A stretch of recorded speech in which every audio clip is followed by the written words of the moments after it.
Assalamualaikum warahmatullahi wabarakatuh. Alhamdulillahi rabbil alamin wa bihi nasta'inu ala umuri dunya waddin. Wassalatu wassalamu ala sayyidil mursalin wa ala alihi wa ashabihi ajma'in. Puji syukur kehadirat Allah Subhanahu wa taala, sampai pada hari ini Allah Subhanahu wa taala masih mengizinkan kita untuk melaksanakan puasa dengan lancar dan dalam keadaan sehat walafiat. Salat dan salam buat junjungan alam Nabi Muhammad sallallahu alaihi wasallam, memperbanyak bersolat kepada baginda Rasulullah. Mudah-mudahan di akhirat nanti kita dicintai sebagai umatnya yang cinta juga dengan beliau dan diberi syafaat yang banyak oleh Rasulullah sallallahu alaihi wasallam. Amin.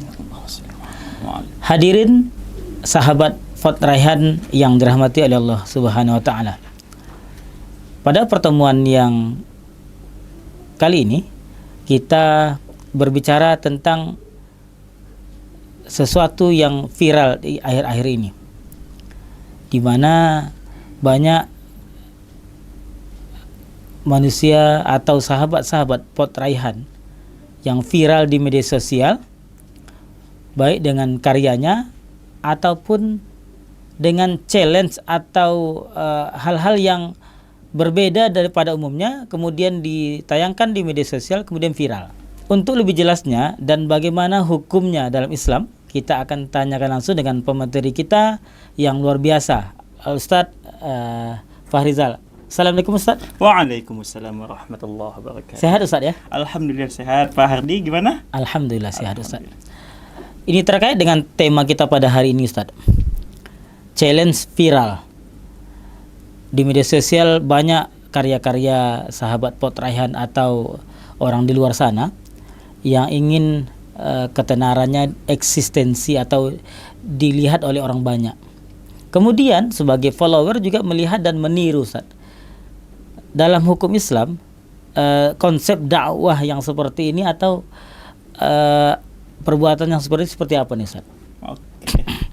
Jadi Pak Hardi dan pemirsa Fort Raihan yang dimuliakan Allah Subhanahu wa taala. Jadi langsung ingat satu hadis Pak Hardi.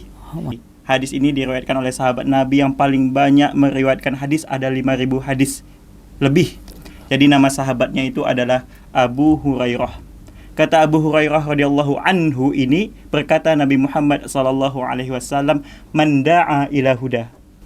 Siapa saja yang mengajak kebaikan, lalu kebaikan itu diikuti oleh orang lain, maka ia akan mendapatkan kebaikan sama seperti yang diikuti itu. Lalu sebaliknya, kalau ada yang mengajak kepada keburukan, wa man da'a dhalalah, kalau mengajak keburukan, maka ia juga mendapatkan dosa sebagaimana dosa yang dilakukan oleh si pembuat awal tadi. Ini hadis diriwayatkan oleh Imam Muslim. Jadi Pak Hardi, kalau ada di media sosial, baik di TikTok, Facebook, YouTube dan lain sebagainya, itu yang challenge-nya lalu dia viral dengan challenge tersebut, kalau itu baik, maka dia akan mendapatkan pahala juga, insya Allah.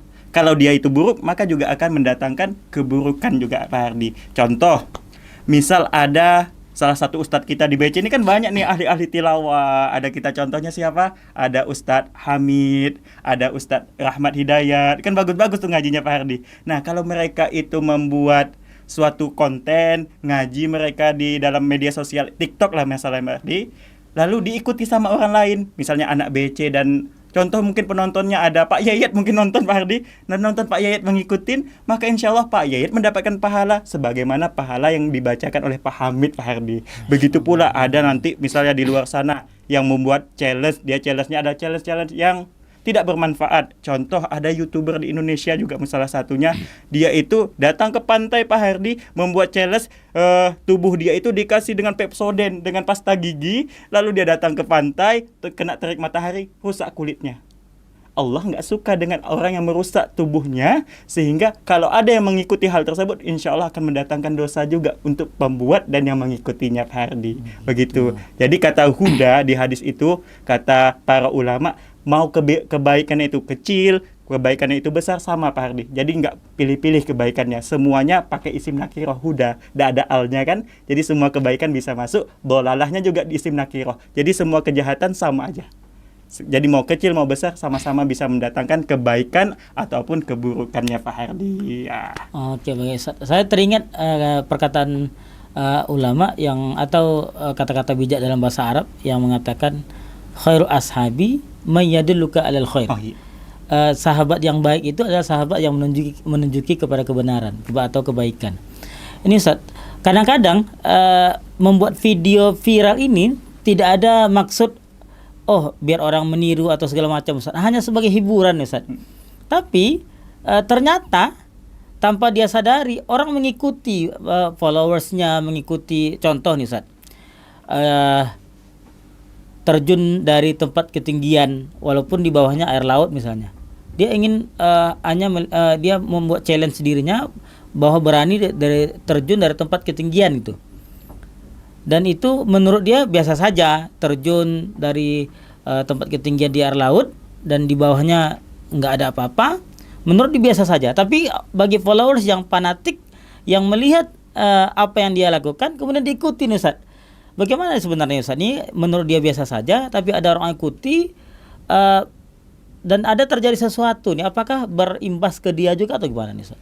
Jadi Pak Hardi, ini sama kayak hadis pertama di Arba'in Nawawi, innamal a'malu binniyat. Kadang niat kita enggak untuk gitu, tapi kita nggak bisa menafsirkan niat orang. Kan niat di dalam hati, Pak Hardi. Betul.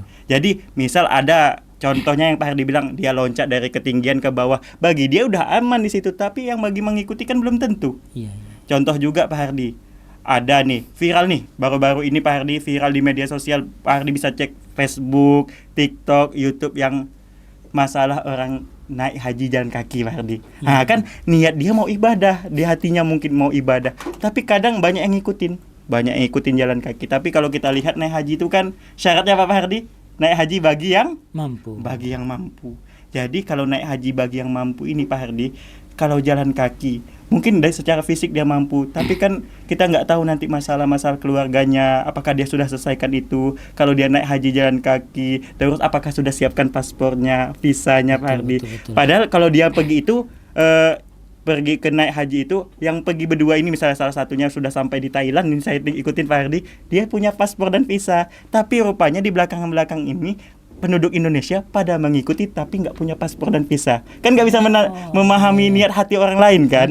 Dan untuk kejadian-kejadian seperti ini Pak Hardi, saya membaca suatu tulisan yang bagus dari PP Muhammadiyah. Jadi kejadian-kejadian seperti ini tugas para ustadz, tugas para ulama mengasih tahu kepada mereka ini Pak Hardi, biar kegiatan-kegiatan mau naik haji itu silahkan, tapi mereka harus siapkan bekal yang betul-betul cukup. Bekal ke sana tuh cukup visanya, paspornya dan lain sebagainya, bukan asal ikut-ikutan. Asal ikut-ikutan hati-hati nanti sampai di Makkah rupanya bukan naik haji, dipulangkan. Hati-hati pula lewat ke India, lewat ke Bangladesh, kena tahan, itu bahaya Pak Hardi. Jadi masalah niat tadi Pak Hardi, kalau dia enggak ada niat misalnya, tapi kita enggak bisa memahami hati orang lain karena dia fanatik, ini kan bahaya Pak Hardi.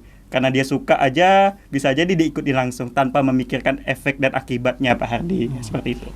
Jadi dari konten-konten yang kita tampilkan, kemudian dari challenge-challenge yang kita pertontonkan kepada followers kita, berarti kita harus memilih challenge-challenge yang benar-benar yang membawa kepada kebaikan, kemudian juga yang ini kan menjadi multi level pahala nanti Ustaz ya. Iya, mantap. Gitu Ustaz ya. Bukan MLM kegiatan yang lain ya.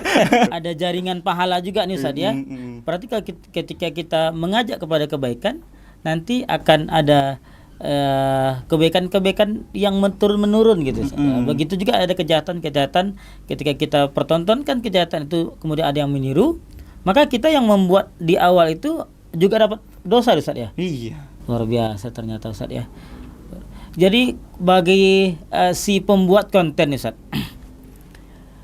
yang seperti tadi kita niatnya nggak macam-macam, tapi kadang ada yang menyalahgunakan atau menafsirkan yang berbeda dengan yang kita tafsirkan di awal.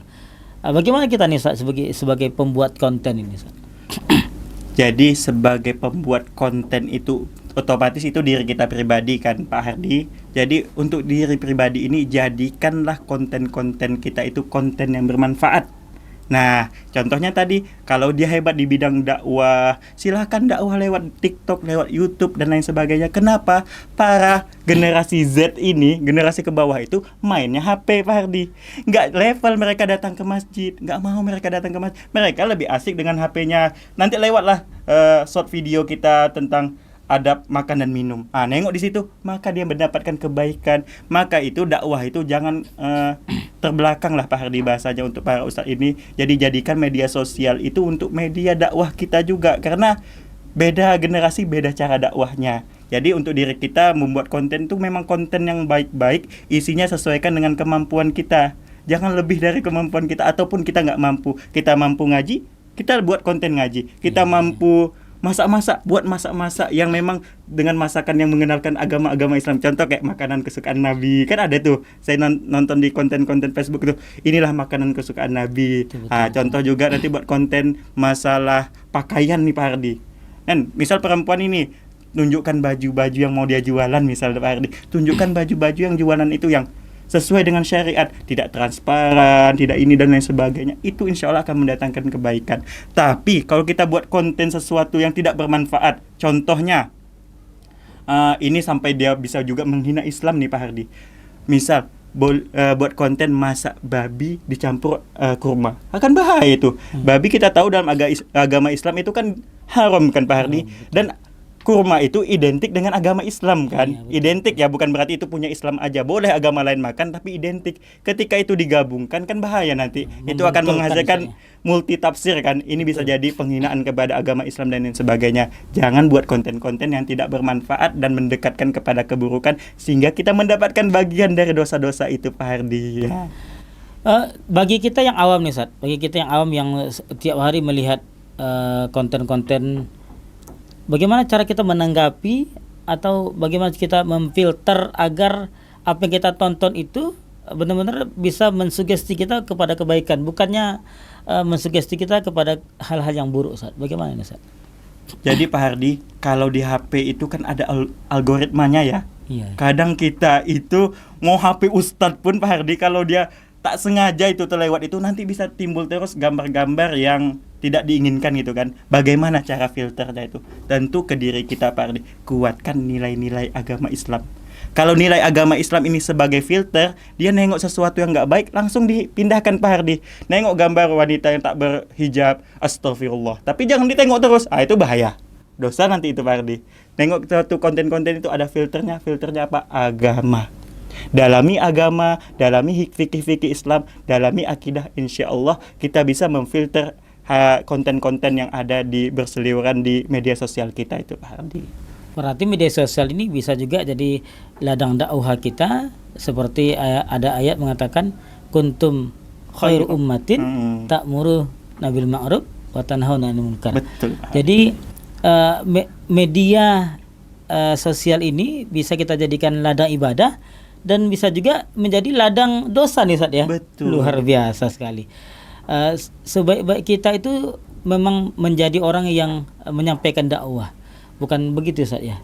Setiap kita ini memang harus menjadi orang yang menyampaikan dakwah terhadap kepada semua teman-teman kita, sahabat-sahabat Potraihan atau para pemirsa dimanapun Anda berada. Begitu Ustaz ya? Begitu.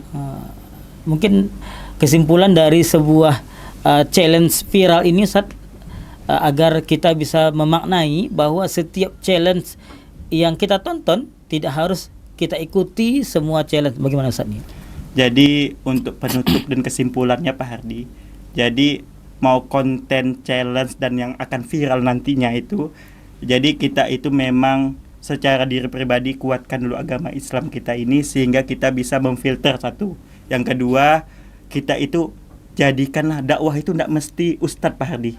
Anak SD nanti ini, anak-anak SD Bintang Cendekia ini bisa dakwah. Buat dia konten-konten tentang bagaimana adab masuk kelas, bagaimana adab berteman. Buat konten-konten kayak gitu. Nanti misal orang tuanya buatkan video di rumah gitu kan. Itu biar biasa, luar biasa Pak Hardi. Jadi jangan batasi dakwah itu hanya untuk orang-orang dewasa atau orang yang belajar agama. Silahkan kalau kalian mau buat konten, tapi kontennya yang baik-baik. Insya Allah itu akan mendatangkan pahala untuk kita dan jauhkan diri kita ini dari sesuatu yang mudarat Pak Hardi, sesuatu yang jelek-jelek itu Pak Hardi, sehingga akan menghasilkan kita itu masuk surga bersama orang-orang yang kita ajak nantinya Pak Hardi ya. Oke, terima kasih Ustaz. Ya. Alhamdulillahirrahmanirrahim. Terima kasih para pemirsa. Pada akhirnya dapat kita simpulkan bahwa dalam penggunaan media sosial kita harus lebih bijak lagi.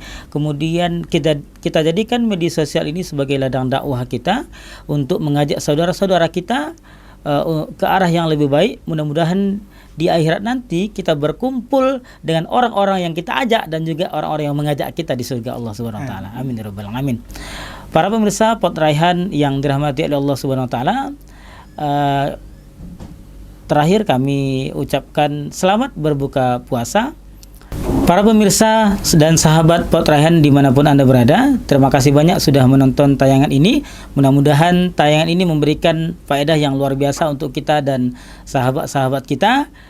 Di akhir kata kami minta support dan doanya, karena di tanggal 21 Maret ini akan diadakan puncak Ramadan Ceria di Bintang Cendekia. Ada kegiatan bakti sosial, kemudian ada kegiatan santunan anak yatim dan lain sebagainya. Di penghujung bahasa saya, kami mengajak kepada seluruh ayah bunda, mari kita daftarkan anak-anak kita ke SD Bintang Cendekia sebagai wadah atau sekolah yang mencetak generasi-generasi yang rabbani. Akhirul kalam, assalamualaikum warahmatullahi wabarakatuh. Waalaikumsalam warahmatullahi wabarakatuh.